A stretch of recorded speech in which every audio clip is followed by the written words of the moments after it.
السلام عليكم. اس داليا 16 اللون الملكي، يعني اول مرة نشوف هذا اللون، لون خمري وملكي.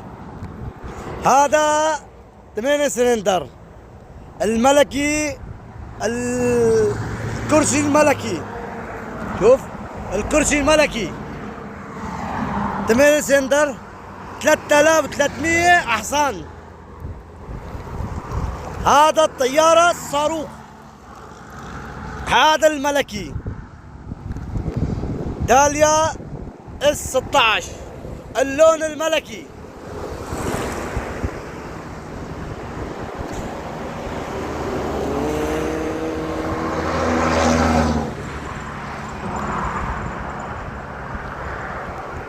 هذا اللون الملكي احسن لون، اس 16 داليا الملكي.